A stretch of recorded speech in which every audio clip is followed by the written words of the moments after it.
This storm will kill you. Look!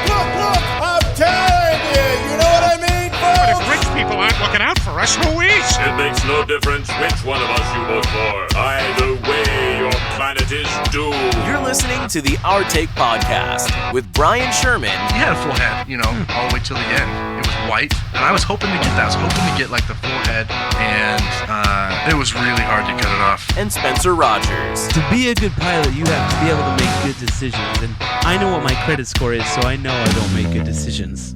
This is the Our Take Podcast.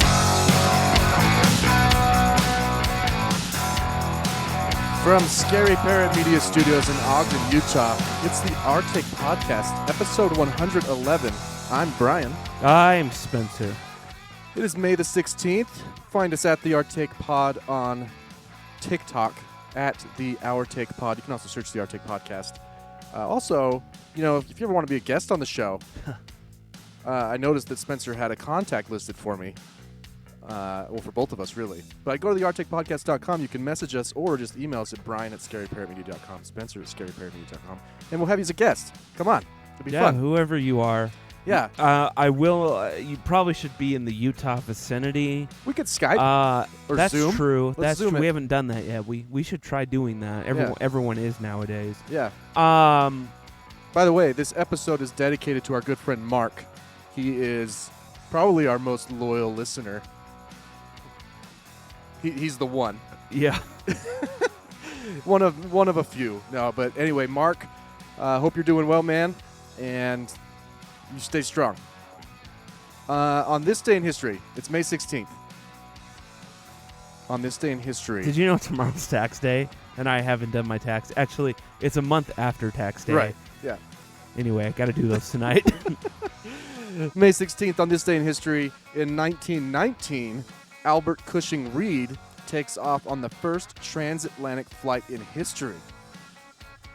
Crossing from New York State, USA to Lisbon, Portugal on a Curtiss NC-4 flying boat took 19 days. 1919? 1919. Of You know course, what? it wasn't nonstop. That would be Charles Lindbergh, Yeah. who did the first nonstop from New York to Paris. What was the plane? Curtiss what? Curtiss, C-U-R-T-I-S-S, NC-4. You know what's crazy is how fast aviation technology advanced. It's insane. And it's probably mostly in part to World War I and World War II. For sure. Actually, probably mostly World War I because they built a lot of planes for it, and then they were like, well, we better be ready if this happens again. Right. Seems But to in work pretty well. In one, they were like shooting handguns out of their planes. They were. Yeah. That was a thing. Yeah, we went from, the first plane being invented by the Wright brothers in 1903 to Right. landing on the moon in 1969. Right. 66 years. We went from being able to float through the air to landing on the moon. Well, Allegedly. and, what's even crazier is how fast we went from that to passengers, Yeah. crossing the Atlantic. And, Right. Just crazy, you Yeah. know? Well, it was only 16 years for the first transatlantic. Yeah. So that just leads I me mean- to believe that once we find warp drive, it's going to be like Done. bam, bam, Yeah. bam. Remember, the Wright brothers were like laying on a wing. Yeah, that's true. They were.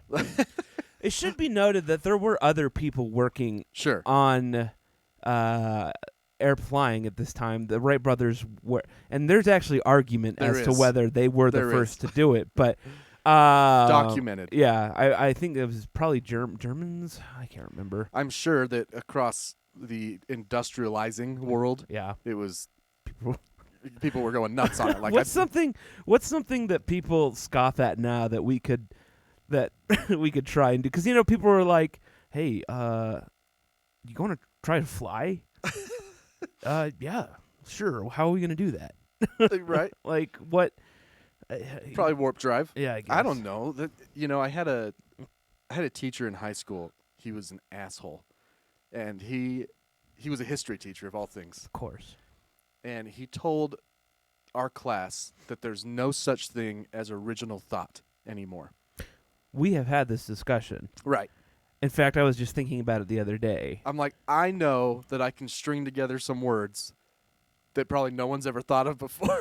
I know, 'Cause they're but- so crazy. Because we have talked about this. Remember, we talked Yeah. about what has been an actual new invention. Sure. Like, and when we say that, you can't say the car because the car is just a mutation or a Right. of the buggy, and the buggy is just Right. of the horse. And So if you follow it back, the wheel, yeah, or even the sled, the wheel is the original. the sled was the first one, like rolling on a log. And you could say the iPhone, but you're like, well, smoke signals. So Right. Like we were trying to think of, what's the difference between an iPhone and smoke signals? nothing really. At the end of the day, you're just communicating. But like Both of them, you don't want to talk on the phone. You want to text. Right. So. But I think we talked about cameras, like photographs, and we're like, well, yeah, but people used to draw on caves. That's true. And That cliffs. would be the beginning of that. Yeah. It's really hard. It's really hard to think of new inventions without, if you're super critical about them. Yeah. Like if you're hypercritical, like, nope, sorry, that's not new. I feel like airplane was one, but you could say it's just an evolution of a car, but I don't know. It's a whole new concept, But and I it mean- is completely different. But But cars at the time in 1903, yeah, I There know weren't- their tech's about the same as the Yeah. airplane. I mean, we should say, even though the car is built off of the buggy, we should say the internal combustion engine, right, Yeah. is quite the marvel. It's incredibly inefficient, but it's yeah, amazing. It's weird. Why did we knew about electricity long before we knew about well, the combustion dude, what was the engines. dude's name who invented the internal combustion engine? Because I'm pretty sure at one point he said, while he was alive, like, there's no way this tech will be Sustainable. well, just like someone will come up with something better for sure. That is what's crazy is that even though the combustion engine has evolved a ton, it's way different, Right. but it's not. It's exactly the same. Yeah. Nicholas Augusto Otto, that's- German engineer, 4-stroke internal combustion engine, Oh, there you go. That's the same thing I have in my car. which offered the first practical alternative to the steam engine. See, Oh, a steam engine. Yeah, we we forgot had- about we the had steam trains. engine. we had trains Right. going. Well, since we're talking about airplanes, I'll jump to this real quick. Yeah. Did you see what happened in Denver this week? No. Really? No, I didn't see That's that. so weird. Did I tell you? So I went to Tucson with my boss to get some photos, Yeah. and I'm just kind of getting to know him because he works in St. George and I work here, and I don't think he watches any news. Like he doesn't have Facebook. He's so Just out of touch. completely disconnected. We drove by a Subway, and he's like, "Oh, is that new branding for Subway?" And I was like, "No, I think they changed that back when Jared, the was Jared happened, 2010. right?" And he's Yeah. like, "Oh yeah, that sandwich guy, yeah, that raped kids. What? What? I got his tattoo on Like, my. you didn't know about that? I got his face on my arm last year. Like, who doesn't know about Jared?" Yeah. I don't know. Anyway, what was I talking about? Oh, Denver. Denver. So, 2 airplanes were coming into land at this little, I can't remember the name of the airport. It's Sentry something or other. I can't remember. Okay. One was a cargo plane, not a huge cargo plane, but a I don't know, normal 2-engine, small. Anyway, Yeah. so this plane's turning final, and all of a sudden Which means he's like making his final turn he's before. he's going into Okay. to land, and he gets this judder, like the plane shakes, and he thinks he's lost an engine, so he declares an emergency, and goes ahead and lands the plane pretty much without any event. But like it's an emergency landing. Yeah, well, declaring an emergency just gives you priority over everybody. Gotcha. Okay. So, okay. like, you declare an emergency, they clear the runways, and then they'll usually bring out equipment, fire the engines foam and stuff. and- But yeah. declaring an emergency doesn't necessarily mean we're all gonna die. Like Sure. you hit a bird, you declare an emergency. I mean, it just to everybody give you needs priority. Yeah. You guys go circle around for a sec. Well. Right. Yeah. Okay. So they get down, and I listened to the ATC of this, and the ATC controllers were like, "Are you okay, man?" Like, like he's like, "Oh, I think I just lost an engine," and turns out half the plane almost got. I gotta find a picture. Look of it this. up. Just So Denver type in Denver mid-air collision. mid-air. So turns out that this other plane, Oh my gosh!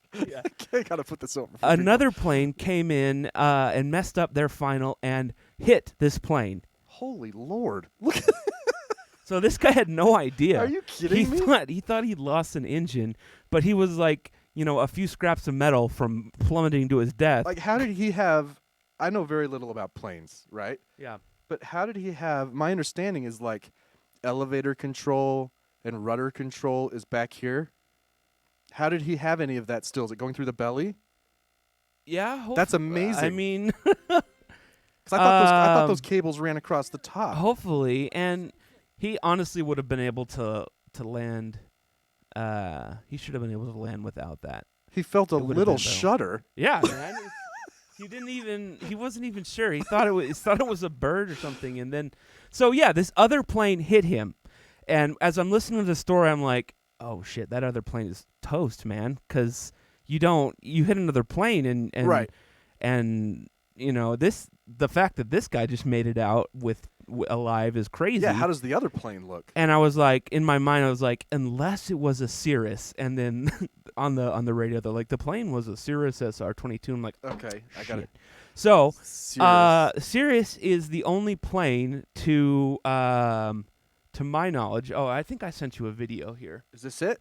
Yeah, That's a Cirrus. Oh, it's just yeah, a single it's engine. a brand, and they make a couple different planes. But I sent you. I think I sent you a video. Okay. Let's see. Not this one. This one? No, the other one. Former Walmart CEO? Yeah, yeah. Oh, okay. All right, let me turn the volume up here. I don't know if we even need volume, but go ahead. Okay, it's going. Inside Edition. This dramatic video of a plane parachuting safely So Cirrus is the has been only asking manufacturer, to my knowledge, that equips their planes with a parachute. That's incredible. Guys over Yeah. Arkansas.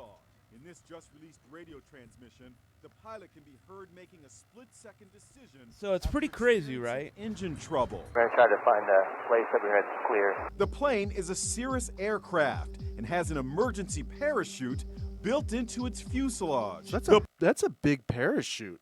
Right? I mean, obviously I know that planes are, relatively light, Yeah.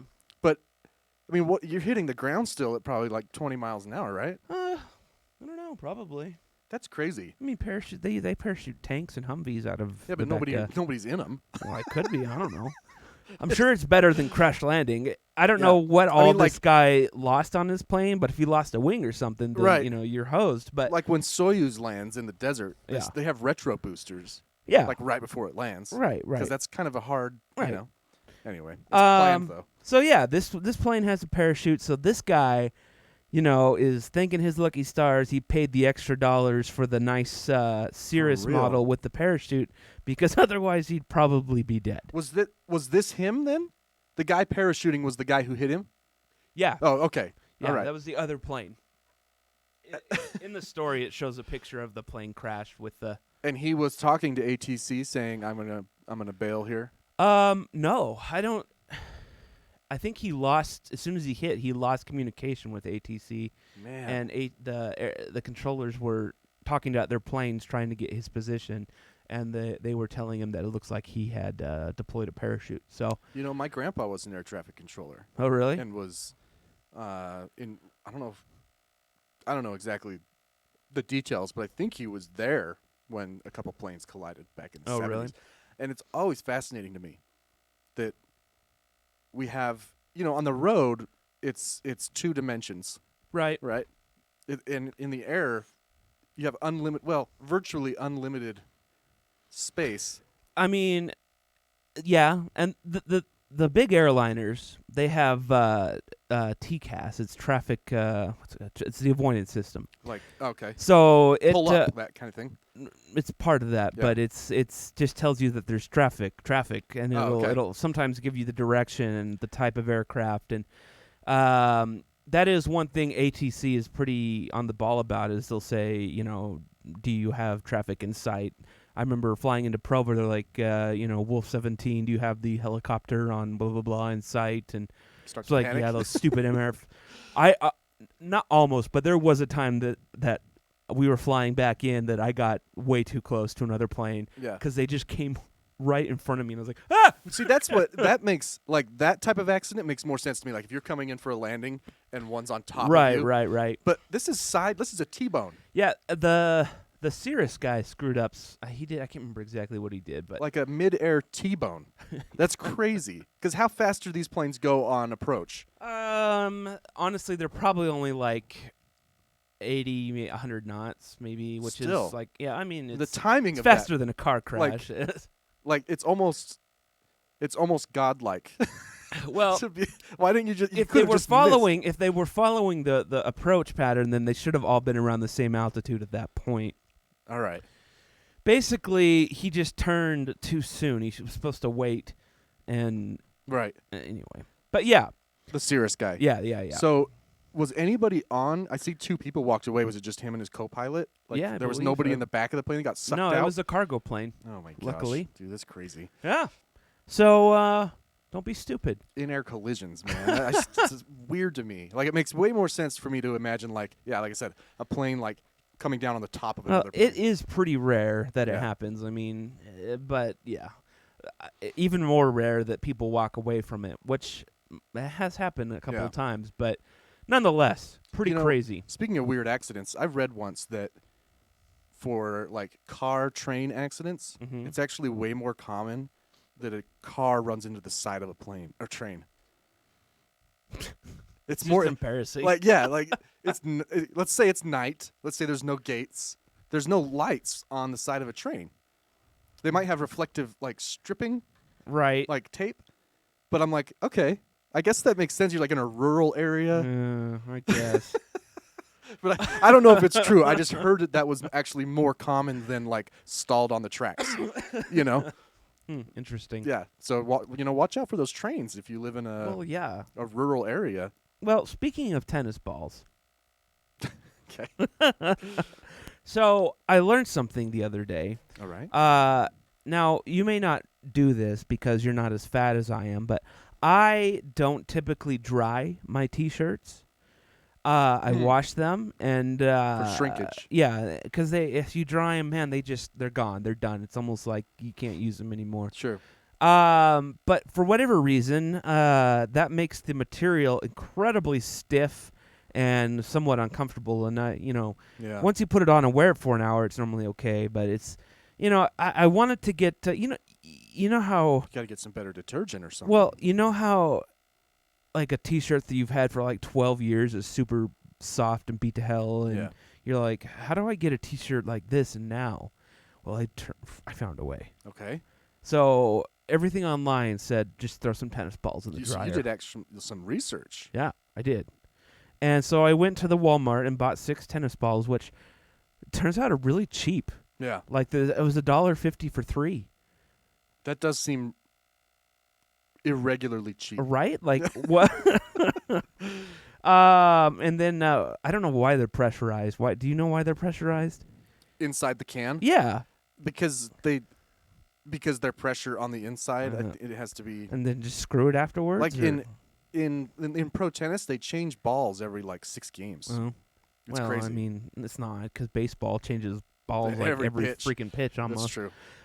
Anyway, so I threw in like 3, actually it was like 6 of my shirts into the dryer, with no heat, Okay. just air fluff, whatever you want to call it, and with the tennis balls, and those tennis balls beat the hell out of my shirts. And they're just They're great. They're so soft and like they're longer. There's no shrinkage, that's and interesting. they feel like I've had them for like 10 years. Yeah. And I'm just gonna go ahead and highly recommend tennis balls Yeah. in the dryer. Right. We are sponsored by Wilson. I didn't buy Wilson. I Oh. brought Walmart brand because That's why they were $1.50. Wilson was $1.79 and Walmart was $1.50, and I was like, well, what's the difference? They're probably made by Wilson anyway. I mean, I'm a big tennis fan, especially if Roger Federer is playing. Okay. But they do, like, they'll pick up the ball and they'll show the ump sometimes if they get a dead one. They can, like, squeeze it flat, All right. you know, and they'll, like, hit it to him and he'll It feel popped it. so loud when I opened it. It was louder than a Pillsbury Doughboy thing, you When know. you're unwrapping the Yeah. yeah. It was very loud. Anyway, tennis balls. Tennis balls. So we have a couple things to retract and talk about from last week. Right, not necessarily retract because we did some research. Right. The first thing is that we were talking about Back to the Future 2. And I couldn't remember exactly why the whole episode or the whole movie was stupid. But there is a reason that it was dumb that they went to the future. So they went to the future because Marty's son Was about to go to jail. was getting in trouble and about to go to jail. Right. Now, how stupid is that? Why would you go to the future to fix that? It's a very erroneous problem. Right? That just led to Why a not greater- just say, "Hey Marty, when you get older, Right. maybe don't beat your kid so he doesn't go crazy Well, or whatever it is," What we right? don't know is how many different times Doc attempted to fix the situation. And he kept screwing it up. Yeah. But It's irrelevant though. it is. It's a very erroneous reason to go back. So I think Back Doc to the Future 1 Doc was just wanted to brag and show Marty the Right. future. He's like, "Hey, look, I'm in the future. Yeah. Your son, he's a dipshit. We need to go to the future." I mean, even the first Back to Can't- the Future, like, if he hadn't accidentally hit the time circuits, he wouldn't have gone back. You know what I mean? Right. But yeah, yeah. You can't go to the future and change the future because then you just go back and it's potentially a different problem in your future. Oh man. So yes, this led to a greater discussion, which was was it 4 parts that I made? Yeah. A 4-part TikTok I think TikTok series. lets you do 2-minute videos now, doesn't it? I don't know. I know you can mess with the algorithm Oh. and change it, but either way, it led to quite the comment section, which is awesome. People, because at one point, Spencer said that Hawking said that we could only go backwards, and people were commenting, no, he said that we could only go forwards. Which let me give some. I thought I'd remembered him saying that, and me being surprised because I thought you could only go forward because the way that I thought you could go forward was go to a black hole's event horizon, Right. and then time dilation would make Right, like everything Interstellar. go. Yeah. Yeah. And so it was surprising to me that he said that backwards was the only way. But turns out, He didn't say that. He never said that it was the only way. In fact, in his last book, he said that rapid space travel and travel back in time can't be ruled out according to our present understanding. So travel forward in time, i.e. time dilation, has already been proven. yeah, it happens to our astronauts. Right. It happens to people in planes. Really? Yeah, they did it. They did an experiment. They put 2 synced clocks Uh-huh. in one on the ground, one in a plane that flew the direction the Earth was rotating. So it's, i.e., it's going faster than the other clock relative to it, right? And sure enough, it was a little bit behind. Well, because I know when I went to Australia, I got there the next day. So, but this brings up a lot of things that we got to clear up, okay? First of all, when I think about time travel in terms of like, man, that would be freaking cool, I'm not thinking of time dilation. I'm not thinking of Interstellar, where you go to the event horizon and 1 second for you is a year for everyone else. I'm talking about instantaneously being able to jump on the timeline Right. anywhere. Right. Which led to our argument, which was you think that there are an infinite amount of timelines Right. based on where you jump. Right. I don't know. I disagreed. I just said, no, it's cooler to me to think that it's one timeline that I can jump back and forth on. Because time dilation's already been proven. It's been done physically. So It's one of the reasons we can't do warp drive right now. Right. Or we need warp drive because we can't go. If we go faster than the speed of light, time dilation is going to be a bitch. Right. So in essence, yes, we can travel forward in time, but it's not necessarily in an instant. Right. Right? Like I don't know what it is. Like if the astronauts that travel to Mars, let's say, they might be like 0.5 seconds younger. Probably less than that. You know, I can't yeah, remember what it's- the number was for the astronauts, but it's even Mark so Kelly, like- negligible. Yeah, astronaut Kelly, who has a twin brother, Uh-huh. who's also an astronaut. He lived on the space station for a year, Right. and so they did the math and figured out that he's, marginally younger than his brother It's now. less than marginally, but yes. it's like 8 decibels or something yeah, like that. it's in seconds. yeah. But the other things, I made an assumption because there's this paradox. There's a lot of paradoxes. Right. Paradoxes. One of them is if time travel is a thing, we would have known by now. It's similar to the Fermi paradox Right. with intelligent life besides ourselves. So the first assumption that I made when we were having this conversation was that we're at or near the edge of space-time right now. Right. So I don't believe that there's that much future ahead of us. That's the only way to explain that paradox. If we weren't near the edge and time travel was invented in the future, we would know by now. So that means we must be near that edge where it hasn't been invented yet, or at the edge itself. Maybe. Which is why I said don't know. that's why I said time travel forward isn't possible because it doesn't exist. But I don't know.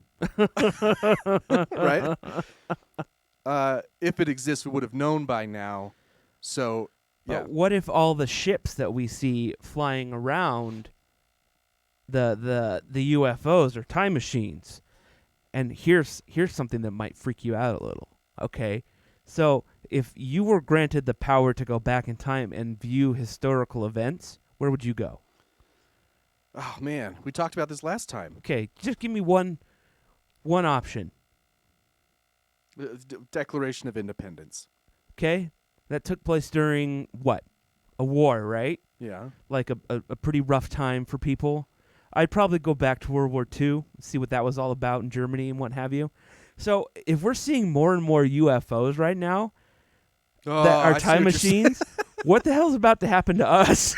They're like, I want to go back like 6 months before shit hit the fan. Right. You know, like really bad. That's it's a good point. Yeah, because there's that other theory that aliens are just super evolved humans that are time traveling. Right. Right. Here's another one though that stumped me. Mm-hmm. If you can travel back in time, all right, or Okay. forwards, doesn't really matter, backward or forward, can your matter, your body, exist in two different places of space-time? Yes. You know what I mean? Like, if you go back in time, would you actually be able to see yourself because your matter is here? Well, let me get. I think Neil deGrasse Tyson said, "We are prisoners of the present." Neil deGrasse Tyson doesn't believe in aliens, so F that guy. He doesn't. No, he's like, oh, aliens they're not coming. And like, dude, whatever. He's probably Screw you, he bro. lands on that one side of the Fermi paradox. Well, screw him. all right. Screw him. Bastard.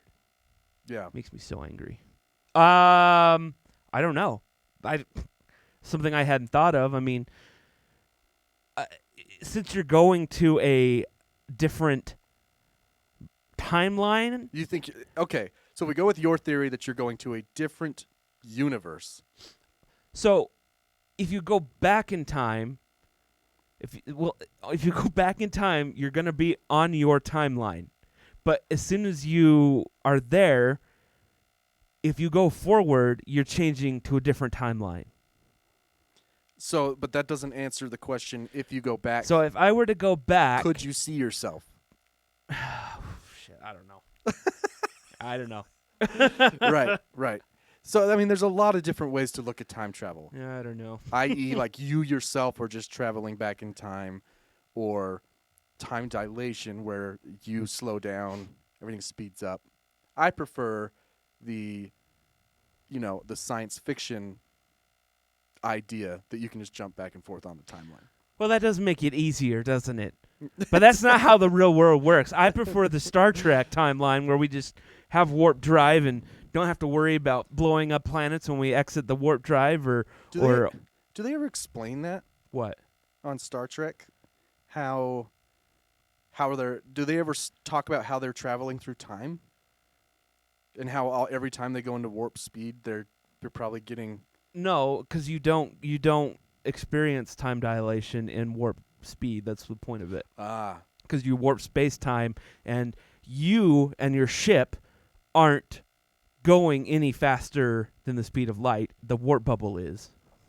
That doesn't make any sense. It makes perfect sense. That doesn't make any sense. I thought space and time are like interwoven. So if you fold one, you fold the other. That's how I always viewed it. I don't know. Can't separate space from time, is what I'm saying.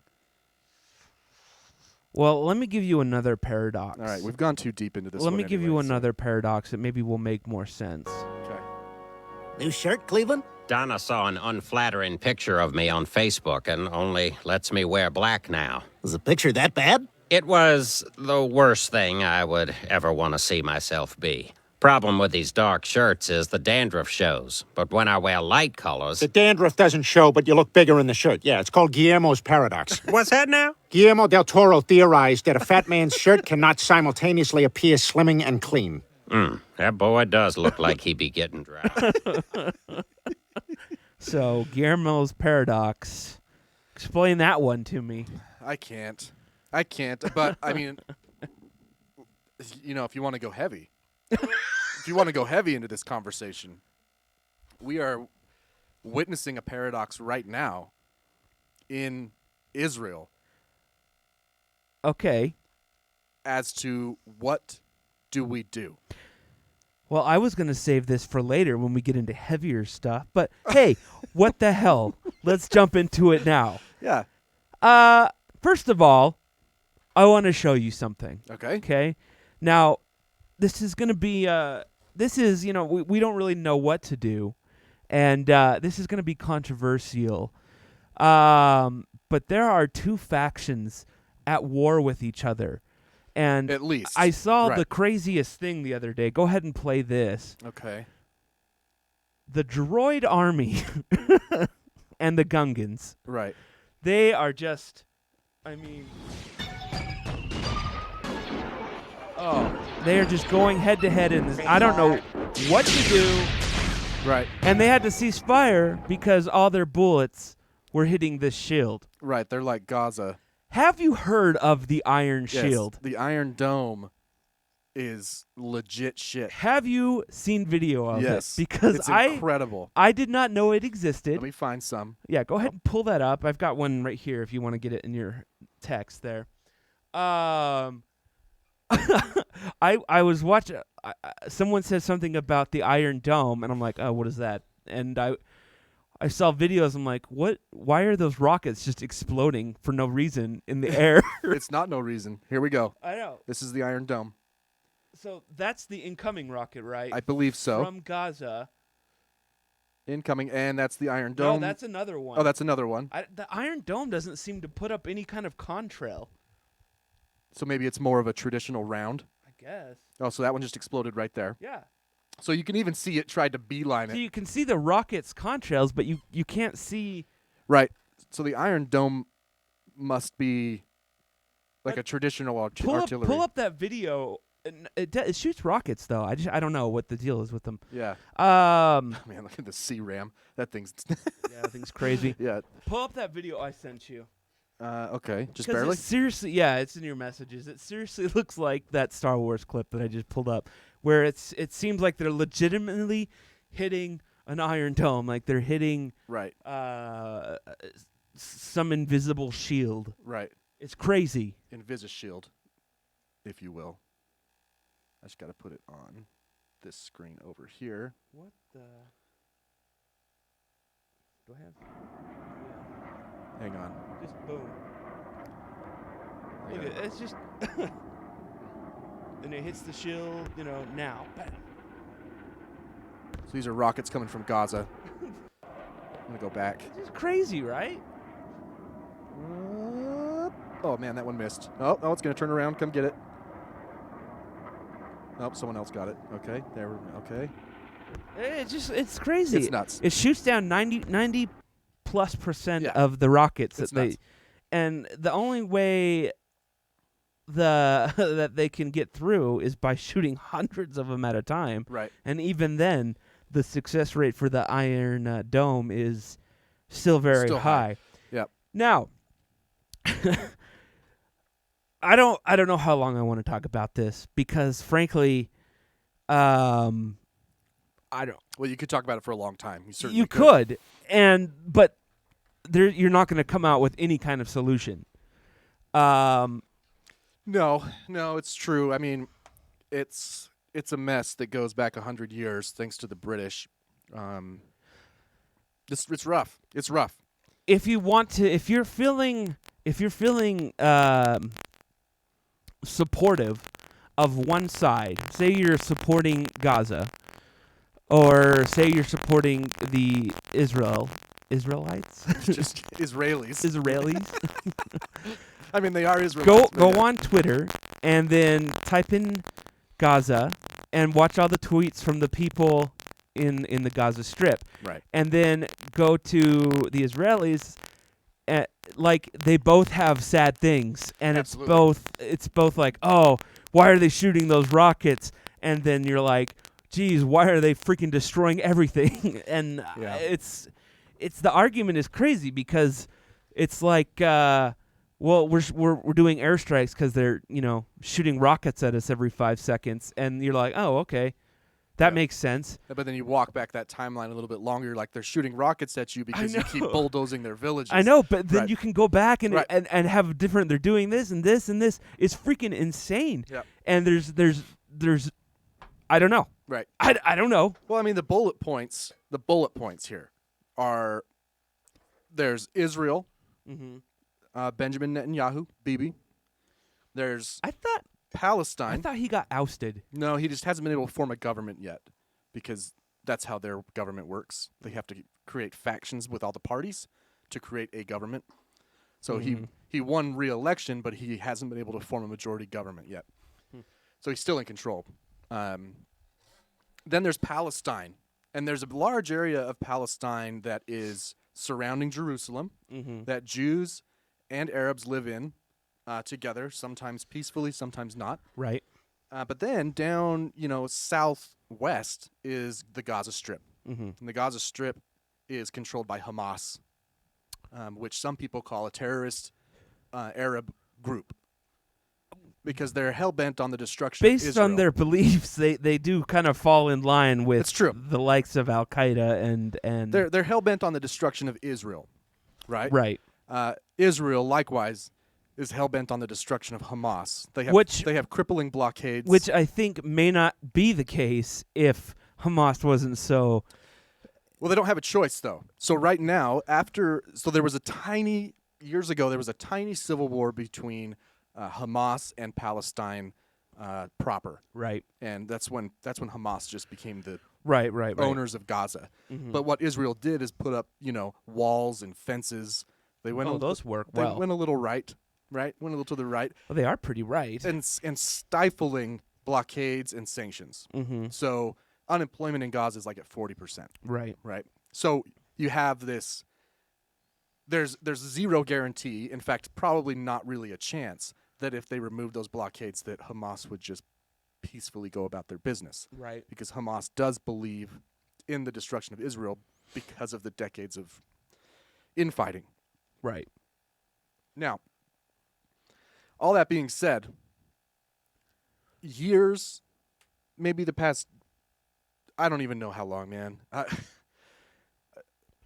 I've heard it's been a long time. so many news reports over the past, just say 10 years, like it goes back way further, of the UN and the international community condemning Israel for placing settlements in Palestinian territory. Right. Over and over again, the UN, even the United States at some point, condemns them, saying you can't do that; it's illegal. But they don't stop. Right. Did you hear the that video from the Irish? Crap. diplomat. He was talking to the a Israeli ambassador, and he's like, "How can you know what they want? They want their own state. So why do you keep moving into their territory, and then getting mad when they're like, you claim you want peace, but you obviously don't." Right. I think I've seen that one in essentially hardline Israelis believe in essentially prophecy in the Bible that all of that area will be theirs. Right. And it's their job to bring that about. So you have a religious war, which is well, that is the problem. It's always the right funnest there kind, is right? is that religion is. Hold on, I think I have that clip. And I believe that it's to do with the policies of your state. If I was Jewish and had never stepped foot in Israel, I could claim citizenship there tomorrow. But 6 million people whose origins are in what you now call Israel, who were forced out in 1947 or 48, do not have that right. Isn't that part of the reason why the Palestinians are in dispute with Israelis? Because you deny them the right to return to their homes and to their land and to their villages, and that they have a legitimate claim, even under international law, to return, but you deny them that right.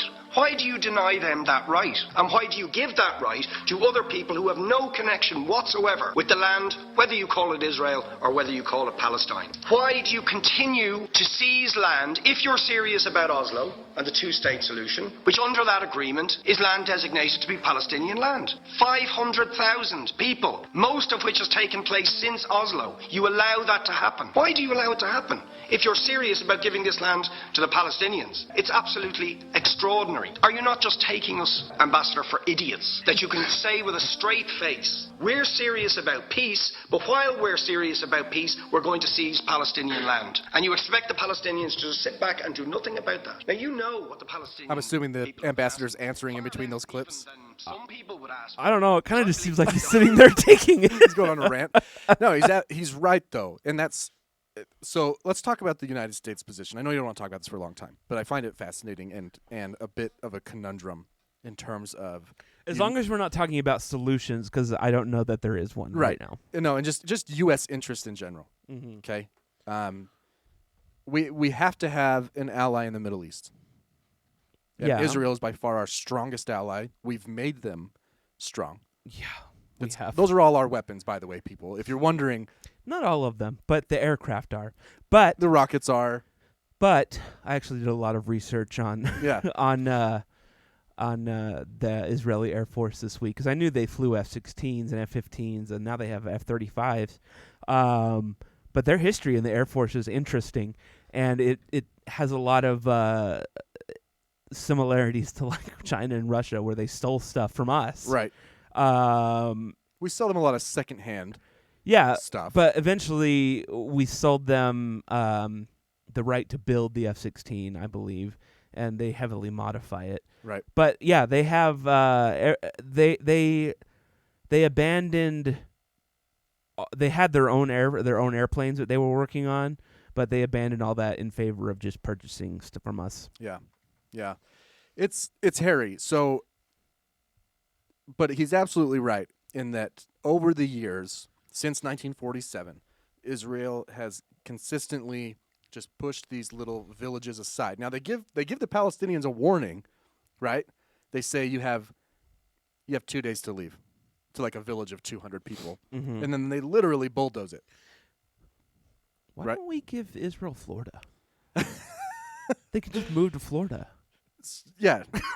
So back to my point, though, America, we have to have an ally in just in a geopolitical sense, We right? have Turkey too, and Egypt. Aren't we cool with Egypt? Not really. Egypt's a mess. They're basically in a civil war. But Egypt's cool with Israel, though.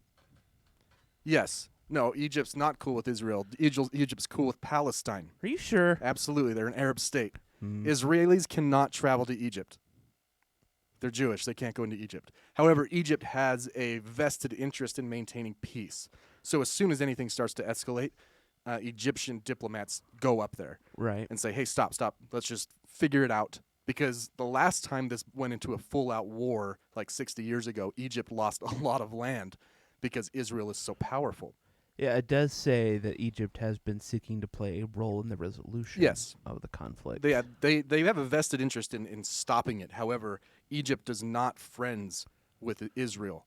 They're not. Mm-hmm. They have a working relationship. But like Israeli, like if you're Jewish in Israel, you cannot travel to Egypt. Right. Right. So. And their country's in a really not great place. But what we're seeing right now, Israel, like no, it's what we're seeing right now though is, you know, and I think that rules in war are weird. Right. I've said that before, but what we're seeing is a response that's not comparable. That is, which has been the case for decades. Well, yeah. So that is the one issue. I mean. Like, look at if you go to just Google the death tally no, over I know, the years. I know it not is even now. Very one-sided. Yeah. Israel is the 4th largest army in the world, which is crazy because their country is the size of like everyone's in the army. Well, they do. They have Yeah. for both men and women, and some other women. If you look up sexy pictures, anyway, in the military, but yeah, it's required service for everyone. And they have great rifles and sidearms and other weaponry that they've built themselves, and they have a lot of our weaponry, including the F-35. Yeah. Which why are we so? What I think, we'll talk about it later, but I just don't understand why we're like. I feel like the F-35's a smokescreen for something else. Right. Because we wouldn't give it away if it was our. Yeah. So I follow Lockheed on Facebook, and all the time they're posting, look at all this cool stuff the F-35 can do, and yet they're still right to look at the B-117, the old stealth fighter. You can't. They have to completely disassemble it, remove everything. Right. So like, what is Yeah. what is the smoke screen here? We didn't. Something big, man. Something else is behind all that. Anyway. Yeah. They have their technology is way ahead of Hamas because Hamas isn't really right. An organ. They're not really a military. They're just a group. Yeah. They're a group. And it's unfortunate that civilians get dragged into all this, whether they agree with the situation or not. But man, Israel has been hammering them. They do tend to warn them that, hey, we're going to blow up this building. I don't know how that conversation goes. Like, hey, John? Did you see the Associated Press? Yeah, I did. The landlord for the building where the Associated Press and Al Jazeera are housed in Gaza got a phone call. Hey, you got like an hour. We're gonna blow up that building, so you should probably. You got an hour plus minus 10. Did you see the video of it blowing up? No, that's pretty cool. Wait, I think I did. So, Israel said that Gaza was using the building as well, or Hamas, I should say. Hamas, with no evidence. The landlord is like, no, this is the AP and Al Jazeera. Well, we all know the AP is just a smokescreen for terrorism. So. Here's the way I view it, what's happening right now. I view Israel over the years has been slowly turning the heat up on a frog, the boiling frog analogy. Mm-hmm. And right now, they turned the heat up a little bit too quickly, and they're losing public support. I'll say. Right? They're losing a lot of public support. Well, they're not. I don't think they're losing that much support from their citizens. No, I'm talking about from the United States. Yeah. Who holds all the cards here. Well, yeah. So the question is, when they turn the heat up and they start killing civilians, they start going a little nuts with their offensive in Gaza, essentially shooting a kid with a BB gun with a rocket launcher is kind of like what they're doing. Yeah. At what point does the United States say, our allyship is important, but it's not that important? Like, you guys are committing war crimes, Right. We have problems with Hamas too, but I mean, ultimately, they're not really. It's one thing if they were able to completely target Hamas, but they're killing children, right? And it's because Gaza is tiny. It's tiny, and it makes you wonder why Israel even gives a shit. Like, just leave it alone. Yeah, right? It does seem sort of vengeful. It's probably because Netanyahu's a dick. But even the even the Palestinian villages and neighborhoods in around Jerusalem, right, not near Gaza. I think when they settle, when the Israelis settle in those areas, that also pisses off Hamas. Well, yeah, I'm sure. Right. So it's just poking. Here, and prodding listen. at each other. I like Trevor Noah's here. His opinion on the. It's an honest question. Listen to this. If you are in a fight where the other person cannot beat you, how hard should you retaliate when they try to hurt you? Honest question. And I ask this question because I think of it like this.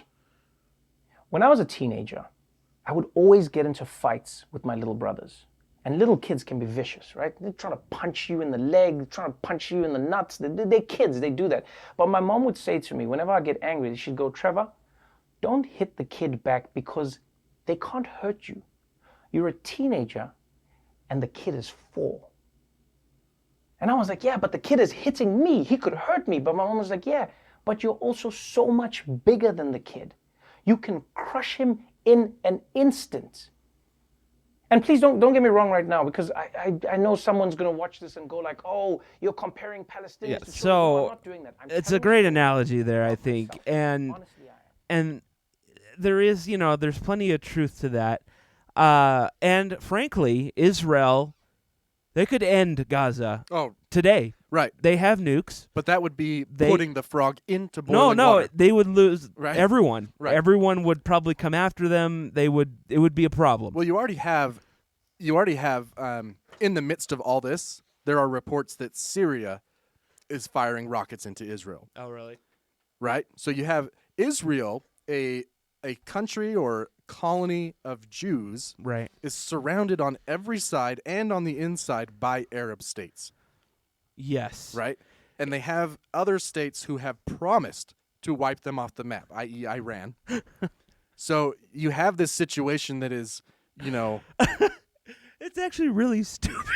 Yeah. Like you're there and you're in you're standing in the middle here of your ground, and you've got a gun, but then around you you've got 12 guys Right. that are surrounding you, right, with knives and some guns. But you're shooting and the you're kid with just an like, airsoft gun. Hey, come here! Right. You're shooting like, the I like my odds. Right. It seems like it'd be in their best interest to just chill out and worry about their own country. They are 100% dependent and counting on the United States doing nothing. Right. And it pisses me off. I actually have a really big problem with the way that Joe is handling this. Right. In that he is not handling it. He's gotten on the phone with both of them, but has he told them to knock it the fuck off? Like, you know what I mean? Mm-hmm. What do you guys need us to come do? You need us to come occupy? Is that what you want? Right? I'm not saying that's the answer. It's even more funny that we could wipe Israel off the map. Yeah, it's not the answer. But at what point do we say the UN has condemned you? We're telling you to stop. You are our friend, but you're committing atrocities. You got to stop. It's like you're the older adult brother, and your little brother's picking on your baby brother, and you're like, "Hey, and Israel, I will crush both of you." Here's the thing: look back at Trump's administration, right? On one hand, you have the UN condemning Israel for what they're doing, and then on the other hand, you have Jared Kushner moving the U.S. embassy to Jerusalem. Right. Right, for Israel. I mean, for like the U.S. embassy in Israel to Jerusalem. Mm-hmm. So you have the UN saying, "Hey, Israel, we don't like you right now," and the United States saying, "You're cool, man." Right? Do whatever you want. We'll keep the UN. But in now mind. Joe's president, and like you've always said, he's a moderate Democrat, pretty much an old Republican, basically. So he's used to defending Israel to the death, right? Right. But this is the stuff they're doing because of the internet, because of Twitter and TikTok. What they're doing is borderline indefensible, right? You guys you got to stop. Like, you took over villages, Gaza shot some rockets at you, and you destroyed their whole city. You know? Right. Okay. Come on. I heard an interesting argument though that was like, Israelis believe that this is their God-given right right? So if we go in and say, no, it's not, we are actually putting a gun to our own head because we believed that in manifest destiny here and that it was our God-given right to spread west and take over this country. Yeah. So we can't say we can't say like, oh, that's terrible, man. You guys can't do that. that. That's not a real thing. Like, Yeah, you know. but at some point we got to put our history behind us, and I true. mean, what are we going to do at this point? Relinquish everything back to the Native Americans and go back to England? Like, what? What the hell are we going to do? Yeah. It's which is probably how the Palestinian or the Jews feel, right? Probably. The Israelis probably feel, but you know, I'm not saying this because I don't feel like I'm in a place to say it, but I've seen a lot of videos of Jewish Americans, like academics, saying what Israel is doing is very similar to what the Nazis did. I could see that comparison. Like I mean, it's hard to make that for a number of reasons. One, you're talking about the Jews, right? But you know, hey, it's the Jews' time, all right? They've had it. Yeah, I feel like they're just cranking the heat on this boiling frog. Just a little bit too hot right now. They're going to lose public support. They've already lost most of the left in the United States. For sure. So anyway, we can be done with Israel now. I'll say, not just the podcast, the United States, England. Let's all be done with it. Why don't we you know who we don't have a beef with? Huh? Is Jordan. Oh, and yeah. Jordan is an Arab state, but we don't have a beef with them. They're, for the most part, Right. like, all right. You know, they probably should have kept Zarqawi locked up because he started ISIS, Yeah. But it wasn't, he was just in prison there. That's what we should do. We should tell Israel, like, hey, Jordan is actually pretty cool. And we can take all the shit we've given you and just give it to Jordan. And see what happens. And we just have a stronger ally right there. Right. Like. I mean, I'm sure that won't come back to bite us like it has every other time, but. Jordan would probably be like, hell no. Like, leave us out of this. We don't want anything to do with this. However, they're right on the border of Israel, right? Like, they're right there. Have you ever wondered what about this, I guess, race of people that makes them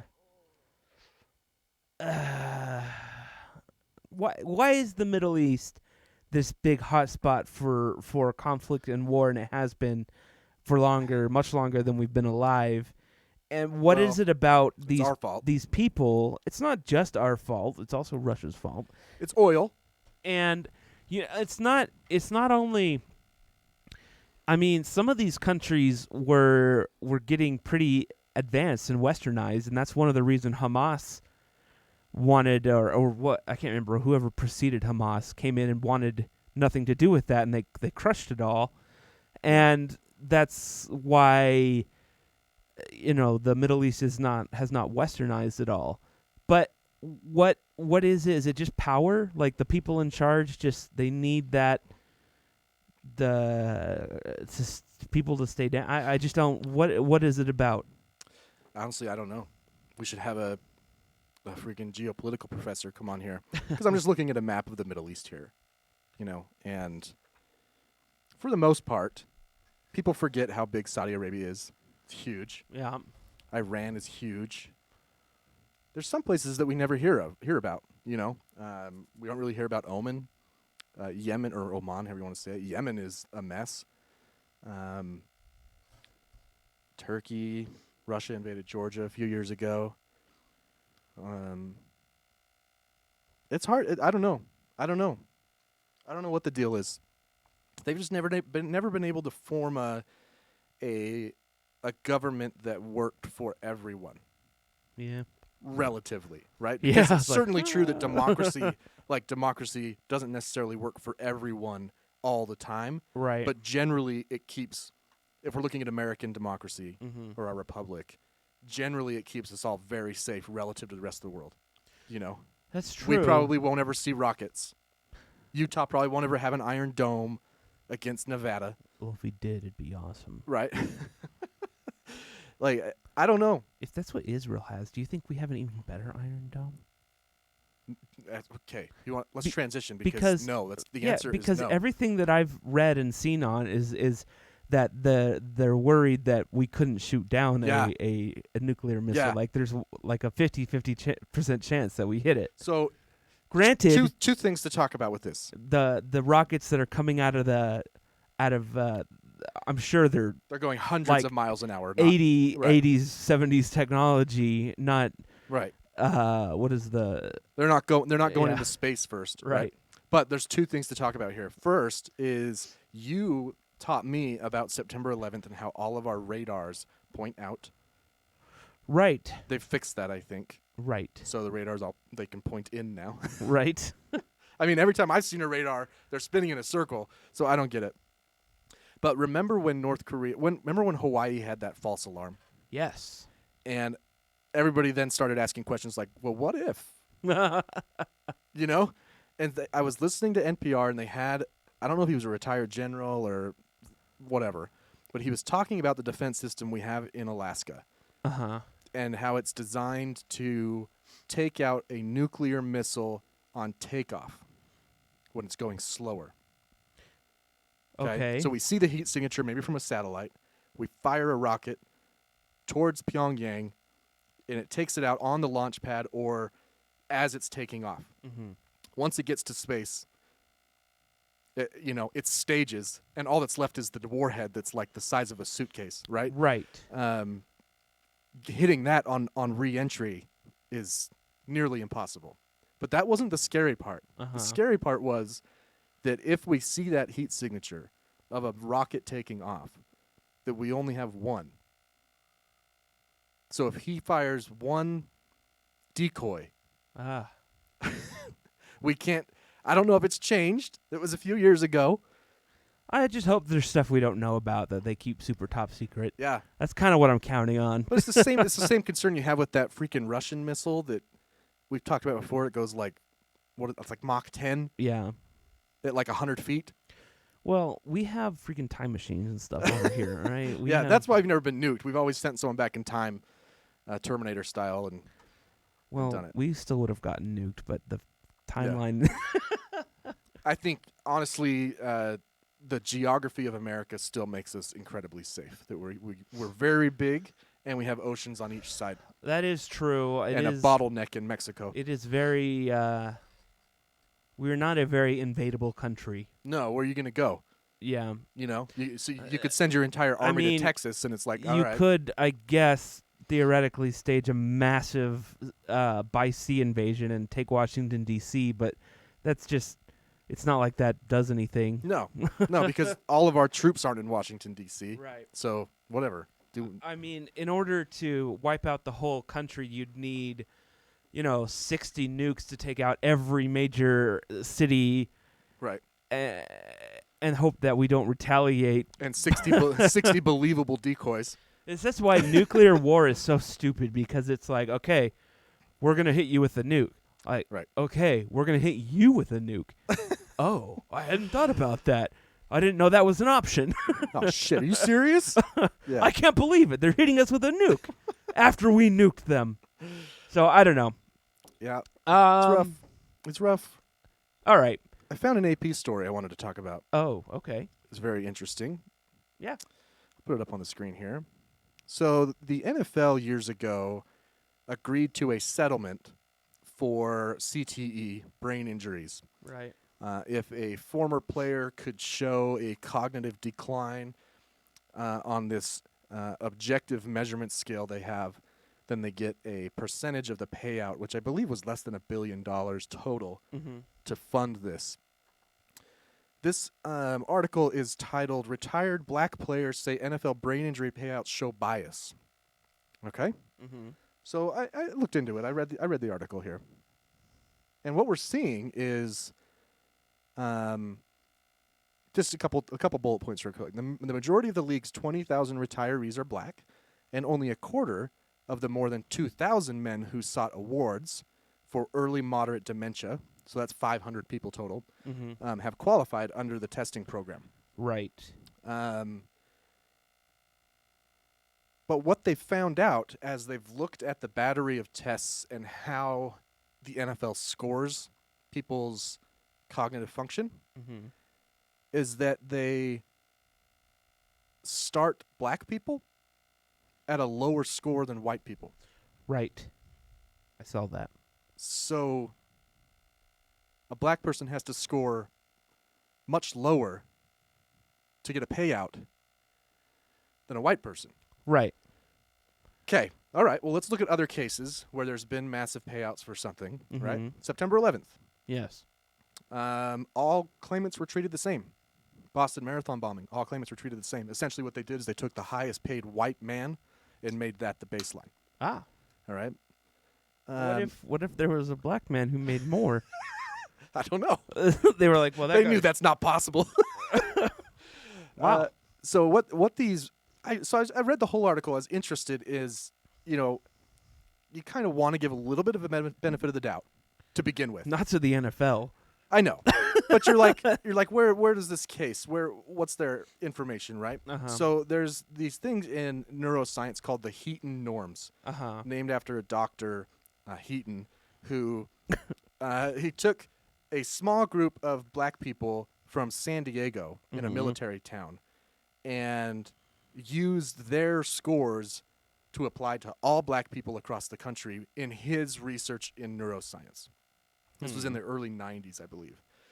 So the NFL took the Heaton norms and applied it to players in the NFL, which is just not accurate at all. As they say here, the racial classifications are binary in the Heaton norms, even though hundreds of NFL retirees and millions of Americans identify as mixed race. That was done in the 90s? Yeah. I mean, which was just for neuroscience research, right? Right. It wasn't based on anything else. He was making norms. Maybe he's a racist, right? But he was making norms across a lot of different things. Right. Men, women, white, black, whatever. So to bring it all home here, when players would take the full test, either a white or a black player could have scored low enough to reach the settlement's lowest level to receive a payout, right? Mhm. However, the scores would have qualified a white man for the highest level of payout, but a black man would show no impairment because they started lower. Does this make sense? Your impairment has to be relative Yeah. to where it's starting. Right. So a black man and a white man could be at the same level of dementia, Mm-hmm. but because it wasn't progressed enough past where they started, quote unquote, Mm-hmm. they don't get paid as much or nothing at all. How did the NFL's lawyers think that this was going to play out? I'm not sure that they thought about it. I'm not sure that they thought that anybody would think about it. I should rephrase. I'm not sure they thought that anybody would think about it. Ah. Right? They're like, look, we don't care. Like, we just signed an 11-year deal with TV partners for $113 billion. And you're saying we got to put an $800 million pot Wow. to pay out ex-players who have dementia? Like, $800 million on $113 billion for TV? Right. Right? The question I have is why would you even go there? To the NFL? No, like as the people deciding how to pay this out, why would you even say, well, you're like in the boardroom, like, I have a question. Are black people dumber than white people? Because if they are, then they should have to score lower in the end than white people. I'd like to think that this was some kind of an oversight, but I kind of doubt it. So a judge tossed this case. Really? A while ago. And then, I believe it was a woman, she asked the lawyers to prepare another brief as she got more information about it. Mm-hmm.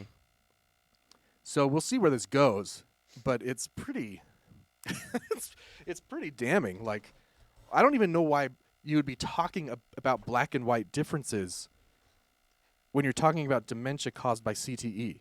Right. How does that even come up? Trying to save money, I guess? It's really weird. Maybe lawyers got paid based on how much money they'd save. Like, for that sake, you could just say, well, hang on. We need to make sure that we're benchmarking players who played in Florida against people who played in California, because That's people true. in Florida are clearly dumber. So they're going to need to score lower than the people in California. That's actually a good argument there. Right. Is based on the test scores where you went to high school. Right. That's basically right. I Right. mean, like, what's the difference between that and Right. someone's race? So that's actually that would probably be a better argument or Right. better than the going after race. All But it's, you know, I didn't reference this in the article, but all I could say is if I was one of these players' lawyer, I would just say, like, just go in there and bomb the shit out of everything you take. Like, just say you don't know the answer to everything. Right. Just do horribly. right. You know, like be drooling. Why wouldn't you do that anyway? I'm sure. That's how I graduated college. Right. That's how I didn't have to take any math. Is I went in and took the math disability test and just I think like a lot of test batteries, there are controls for that kind of stuff. There are for faking, but you gotta learn the controls, man. It's not that hard. You kind of recognize the same question. Make sure you answer it no both times. You know, Yeah. they just ask it a different way. Anyway, it's just kind of off-putting story. You know what I I'll mean? say. You want to talk about off-putting? There I was at 9:00 last week, starving. No, come on. I'm so fat. I'm never really starving. Yeah, it was 9:00. I don't remember why it was out, but I was. I was coming home from Tucson, and I hadn't eaten dinner yet, and I was like, I'm just gonna stop at McDonald's and grab a double cheese and call it good. Yeah. And I got to the drive-through, and I'm like, oh, cool. There's no one in it. So I pull up, and the guy says, sorry, we're closed due to being short-staffed. And I'm like, what? You son of a... That's bullshit. If you can tell me that, then you can make me a cheeseburger. Make me a freaking double cheeseburger. I did kind of wonder, like, what would have happened had I told the franchise owner that, if that was a... But what this does bring up is the current issue that we're having in not just Utah, but all over the U.S. of unemployment not going down. Well, yeah, nobody's taking these jobs. Right. In fact, in the drive-through in McDonald's, they have a sign that says $13.50 an hour. Yeah.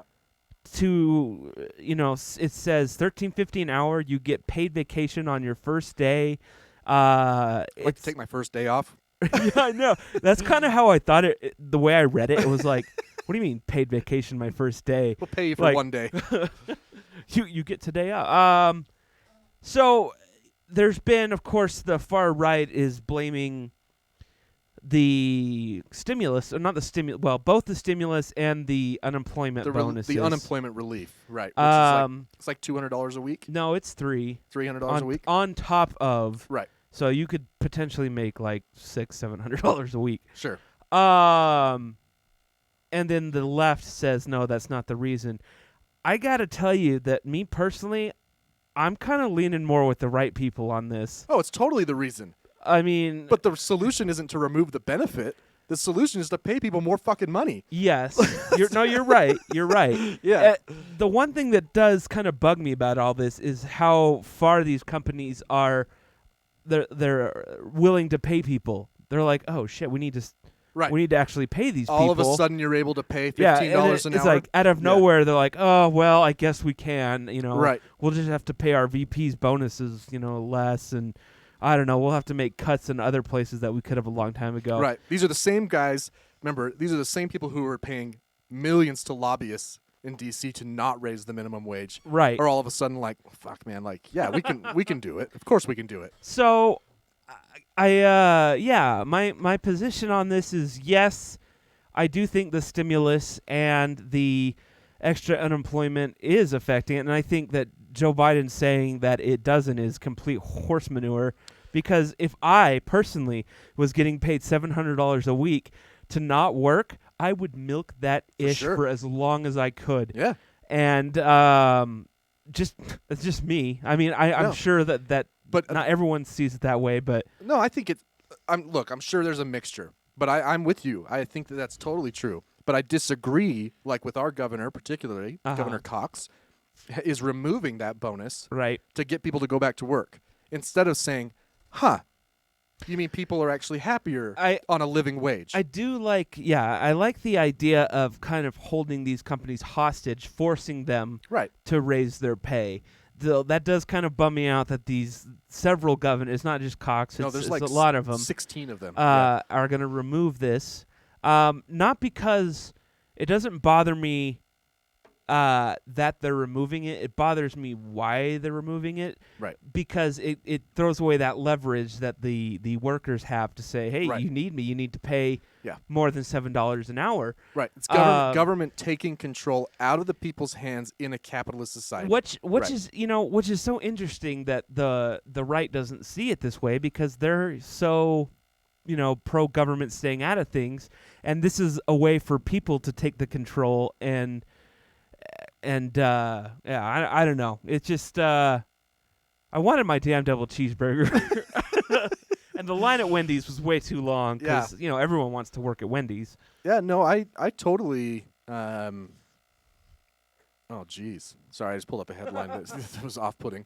I totally agree that's probably why a majority of people aren't going back. So you're telling me that you want me to go back and flip hamburger or press hamburger? They don't flip them; they just right. And make sandwiches for $8, $9, $10 an hour, or I could stay at home and make $400 a week, which is probably more than I was making anyway. Even 13, like 30. So I get $13 an hour. I go to work. I get shitty benefits that they take out of my check, if any. Right. Or I get state benefits and a check with a bonus. Right. Can we just let the poor have this one? Is that possible? Can we just let them have this one? For fuck's sake? I want to see I can't remember what day it's supposed to end, but I want to see if there's like a massive rise in employment a few days before, because if I were one of these people, I'd want to stay unemployed as long as I could, but I also want that sweet $13 an hour to work at McDonald's. Right. So, I'd want to get in before McDonald's bumped it back down to 8 or whatever. Yeah. You got to play the system, man. You do. You gotta find you gotta find the you buy during the dip. Yeah. Right? Oh, speaking of which. Did you get you get raked over the coals last week with Doge? It's called Dogcoin. I don't know, freaking Musk, man. It's Dogcoin. It's actually Doge. It's based on a meme. But of a dog. Yeah, but it's Doge. Okay, whatever. Anyway, we can call it Dogcoin. That's fine. But no, yes, I did. I invested at the right time, so I'm still on the whole positive. I think I am too, but at one point on Saturday, I was at $3,500, and then I was at 25 by the end of the night. Oh, so you have more than I do. I should have cashed out at 75 cents. No. It's gonna go back. I was expecting it to go higher, but I did wait and pull it out so that I didn't lose anything. Yeah. Later this week, it's and gonna then go back. Reinvested with less than it, because I'd put like $1,000 in there because I'm like, oh man. Yeah. And then what is stupid weekend update? No, but it started tanking as soon as it started. Yeah. And it's so volatile. You can watch it. It's all over the place. It's horrifying. What did you think about did you watch the episode with Musk? Yep. What did you think about it? It's about what I expected. Because we talked about, like, this guy, I mean, he publicly has Asperger's. Right. Right? But we talked about how, like, this guy can't get through a sentence. I guess I didn't realize that he was open about Asperger's. I didn't know he was open about it. I assumed he was kind of quirky, eccentric, but I didn't. But I always assumed he was on the spectrum, just because of because he's basically a savant. Right. Right. But after watching it and seeing it, you can tell he's just like any of the people that you've known who've had Asperger's, and it kind of warmed my soul a little. I was like, this is actually probably really hard for him to do. For sure. And we should this is impressive. And a lot of the cast members that said that they weren't wanting to work with him, I kind of have this feeling that they met him and were like, oh, you're not like a Dr. Evil. Yeah, he just says stuff because He's autistic, man. It's just he just says stupid things. He admitted it in his monologue. He's like, sometimes I say dumb things, like I smoked weed in an interview, or that was the tweet he talked about. It was so funny. And I mean, it wasn't a great episode but it was fine. And I don't want to say proud of him, but I was like that for someone, knowing the people that I've known with Asperger's, that takes a lot, man. Yeah. That takes a lot to get up in front of everyone and do a monologue and play these characters. And I don't know. I was just impressed, I guess. I thought he did fine. Like, I think that sometimes when a super rich person tries to humanize themselves, it can go well. Uh-huh. In this case, I think it went well. Right. And then there's cases like where Bill Gates is on Ellen. How much is Hot Pockets? It's like $90 or something. Last time I checked, they were like $75. Yeah, that did not go well. That was embarrassing. What an idiot. No one seems to care that he's getting a divorce. Like, whatever. Yeah, I know. Sorry, Bill. I have no problem with Bill Gates, but he tried to humanize himself, a couple times in it. That was stupid. Just go be rich. All right, just whatever. Yeah. Well, we should probably take a break. Wait, I have a question for you. This one's quick. I can't even find the story. I said. I have a story about a teacher in Florida. Okay. Who, one of her students, it's a majority black school. I don't know if she's white or black. Doesn't really matter. One of her students was killed by the police. Jeez. Okay. She hung a Black Lives Matter flag outside of her school door. Mm-hmm. The district told her to take it down. She said no. They fired her. And now she's suing. So, one really interesting thing to point out. Uh-huh. The name of this school is Robert E. Lee High School. Ah. Of course. But their reason was like you can't fly politically charged I feel messages. like we talked about something similar last summer. Yeah. At another school, and it is kind of, and that's one of the reasons that I don't, have a BLM flag or sticker on, because I don't necessarily agree with everything, and it does politicize you. Like unfortunately, it shouldn't, but if you put up a BLM, you're a left-wing radical or whatever, right? So I see what they're saying, all right? But at the same time... I mean, would you guys stop someone at Robert E. Lee High School from flying a Confederate flag? No. Just asking. It's probably on there. It's probably their mascot, man. Asking for a friend. Can I still fly my Confederate flag? I mean, we are Robert E. Lee High School. Now, if you take a Confederate flag, all right, and turn it into a Black Lives Matter flag, then we'll all be joining forces. If you take it, just shrink it down so it's just part of the flag. Right. The way that Mississippi. You need to hang both. Not one. Right. Not one without the other. Got to have a diverse. Both of those need to be hung. That's probably not good. Flung. Oh. Man. Anyway. All right. Let's take a break. Oh yeah, let's take a break. Oh, there it is. When we come back, do have some random headlines for you today. Old menus, McDonald's toys. High school in Florida. Another one? Yeah, actually. I think it was in Florida. And then something I found very interesting on Fox News' website. This ought to be good. It is. All right. When we come back.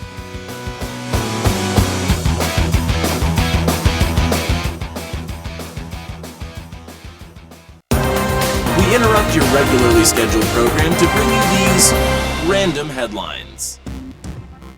Everybody, welcome back, everybody. Right. Muted. Hey, did I already say you can find us at the Our Take Pod on TikTok?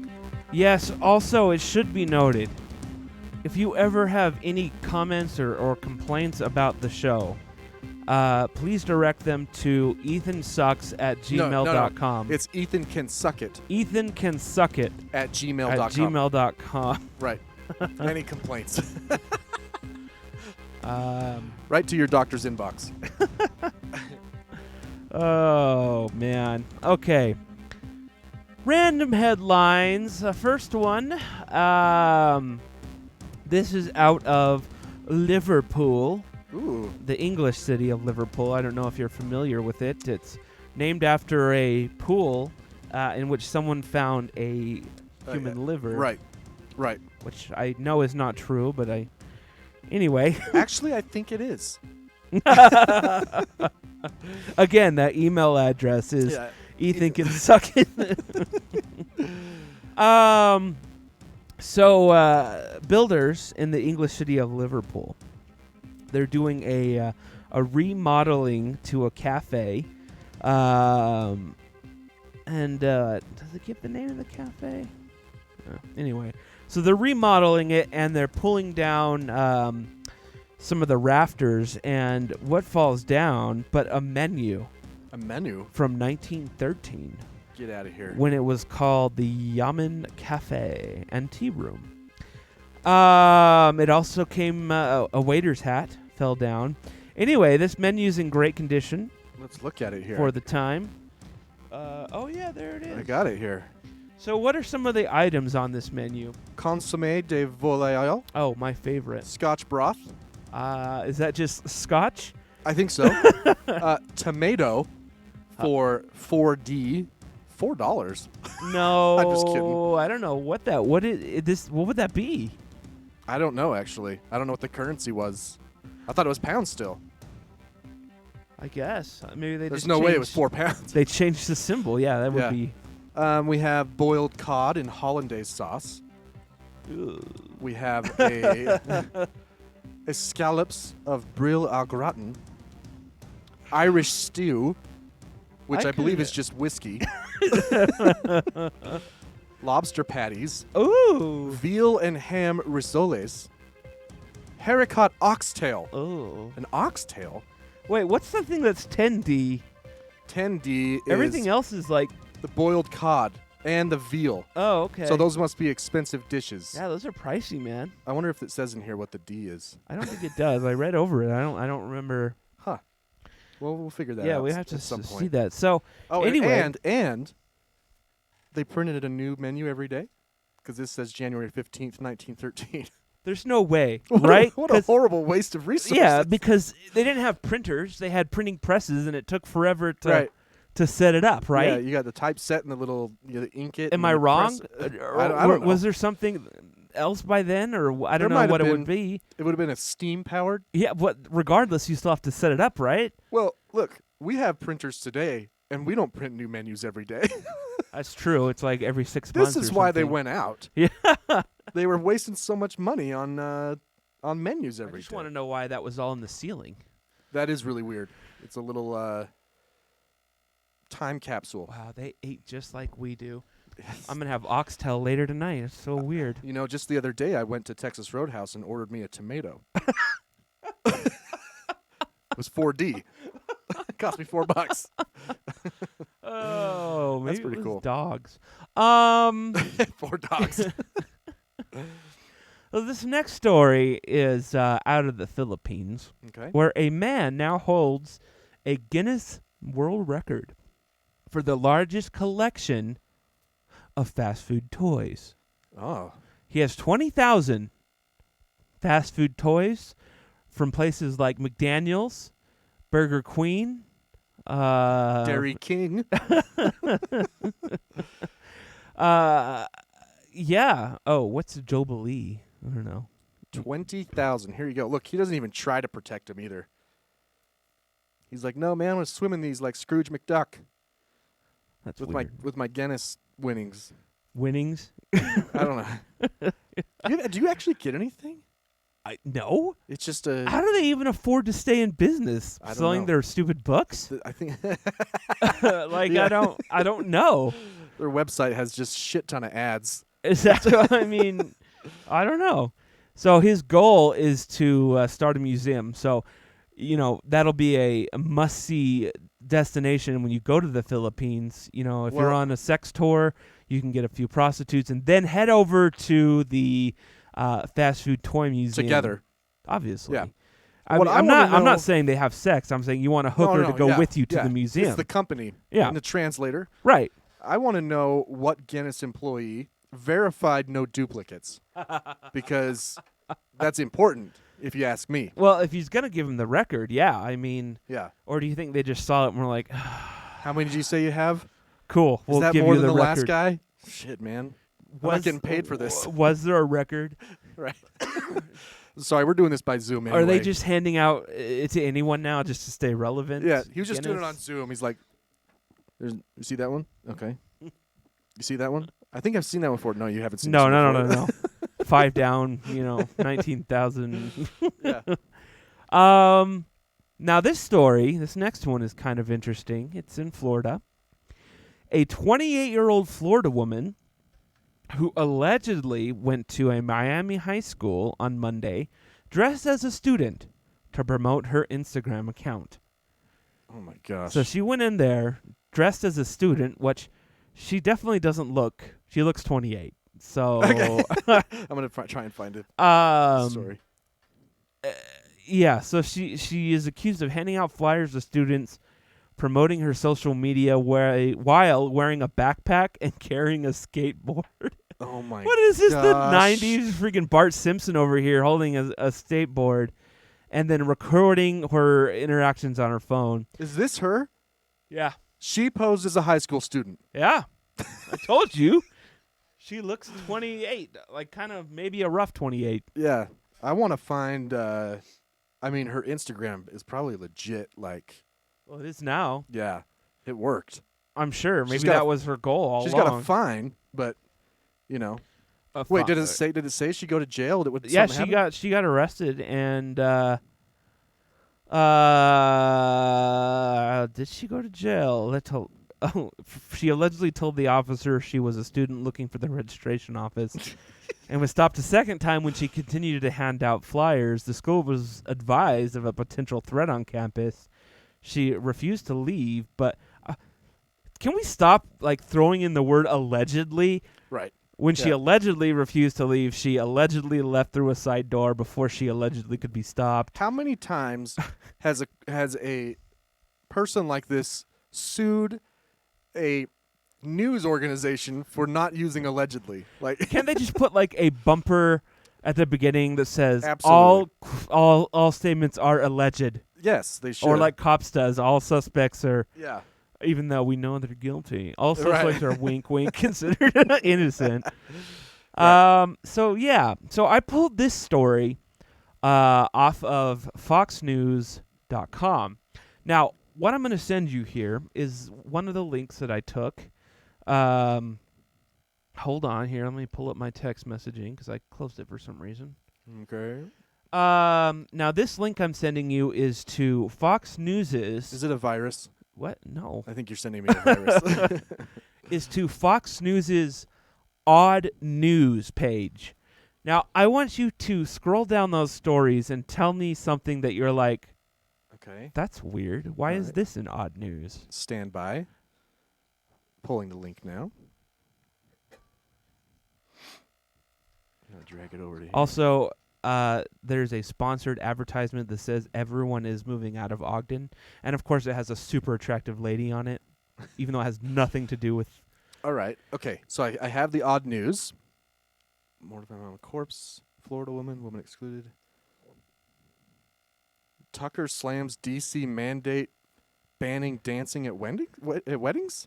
So, just let me tell you that Fox News has their own news anchor, his own story in Odd News. In the Odd News section.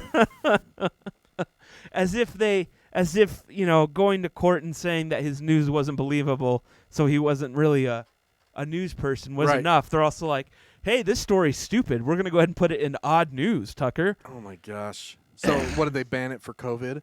The video was really long. But, yeah, it was... They just did a bunch of changes there where, but one of them was you can't dance at a wedding or something, and he just goes off on that, and they attack the mayor. He calls her stupid. And have you seen all of the Tucker impersonators on TikTok? Are there Tucker impersonators? Dude, they're so good too. Like they talk like And why would they ban the dancing at the wedding? He's so stupid. He's so fucking dumb. He talks so that face he makes, like the like, what is wrong with you?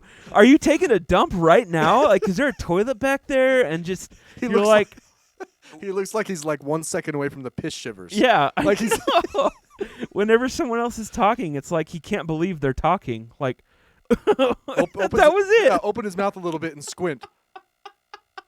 That's what it is. It doesn't matter who's talking. No. He looks like an idiot who's questioning what they're saying.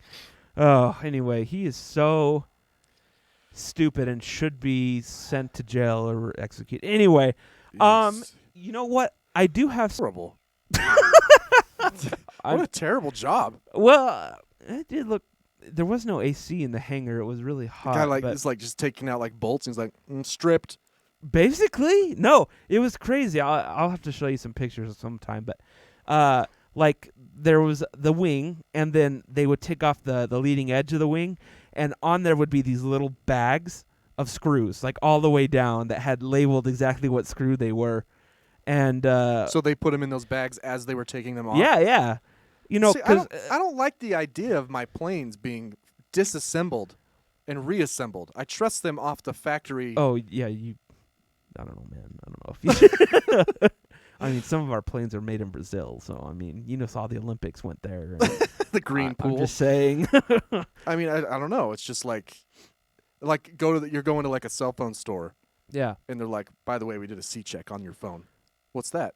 We took it all apart, put it back together. Well, they take it all apart, they clean it, and they replace anything. It's just like, I'm sure they're professionals. It's like refurbished. They refurbished the plane. I'm sure they're professionals. Replace the engines and all that sort of stuff. Anyway, the planes were up on hydraulics, and it was Polish kind the of glass. cool. Yeah. They do, actually. I did see them polishing the glass, which only reason I say that is because it's a big deal, because a lot of our planes have the glass scratched to hell on the, so it was they nice. Put it's like Rain-X so that it beads off quicker. Anyway, that's what I was there for. But what I'm going to talk about is where I'm going next week. Well, this week. Okay. I haven't told you this. Wait, can I guess? Is it for work? No. It's not for work. No. Although one of the days I I told them I would go to one of our hangars, so they're paying for my hotel one of the nights. Okay. I'm going to guess you're going to Arkansas. Close. Really? Oh, I mean, kind of close. I mean, I used your Zodiac. I could end up in Arkansas. It's hard to say. Okay. Where are you going? Wherever the storms go. I'm going tornado chasing again. Yes. This time without a tour. We're just four of us are going. Me and some of the people that I know from when I went on the last tour. So you going to Oklahoma? Yeah, I am going to Oklahoma to start. I'm going to go to the hangar SkyWest has there and take some video, and as a result, they're paying for my first night hotel. And then for the next 3 or 4 days, we're going to just see what we can find and hope not to die. They're making a Twister, too. Well, that's good, because Twister 1 was not that great. Fuck you, man. I love Twister. It's like one of my favorite movies. I know. A lot of people like Twister. In fact, when I was on the tour, at least 90 to 80% of the people were like, yeah, then I saw Twister, and that really, okay. Hey, if look, I like tornadoes before Twister, okay? So, if it makes someone passionate about it, then you should appreciate it. They're not really passionate about it. They're on the tour. Because that's pretty big. They're passionate about Twister, not tornadoes. I'm going on the Twister tour. That's Although cool. they do actually stop. If they are in the vicinity, they will stop in Wakita. Oh, Wakita, of course. And they do typically if they don't stop in Wakita, they'll sell you, because they have a museum there in Wakita. Right. They sell the probes with the Pepsi cans. With the Pepsi. Yeah.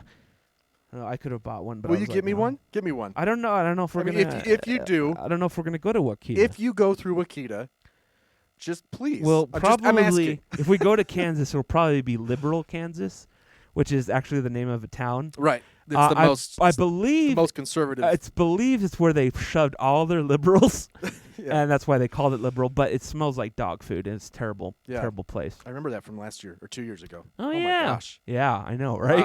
Wow. Last year, didn't even happen, did No. it? And one other thing, I caught word the other day that Subaru, I'm not a big Subaru fan, but I thought this was pretty cool. They are coming out with a new all-electric car. Okay. Called the Solterra. Solterra. Oh, yeah, there you go. And it actually looks pretty sweet. It has kind of a Cybertruck like. It's way better. Sharp looking than lines, Cybertruck. though. Yeah, You know what I but mean? it doesn't look stupid like the Cybertruck.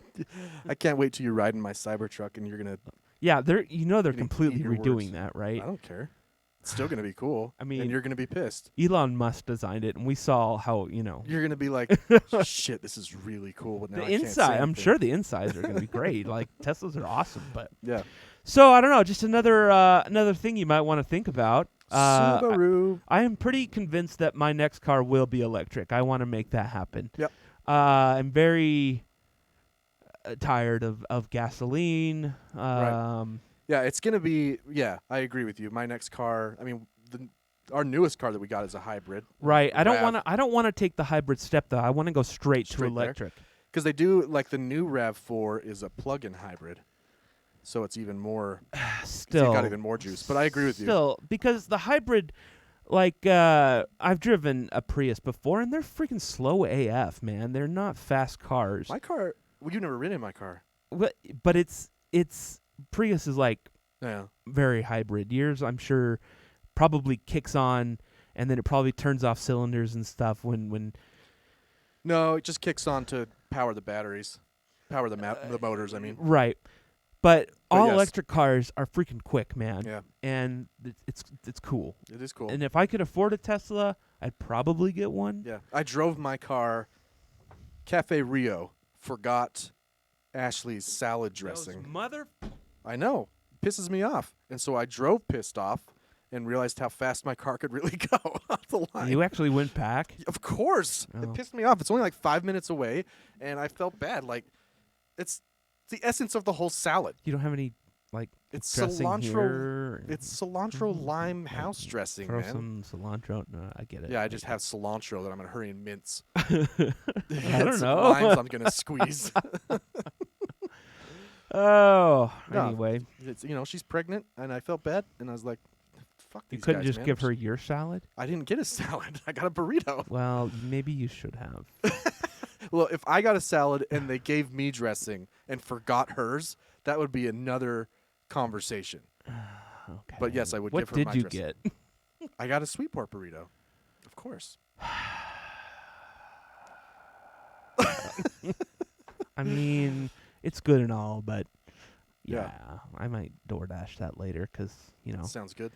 stopping somewhere would be. Anyway, I think we're done. I think so. I think so.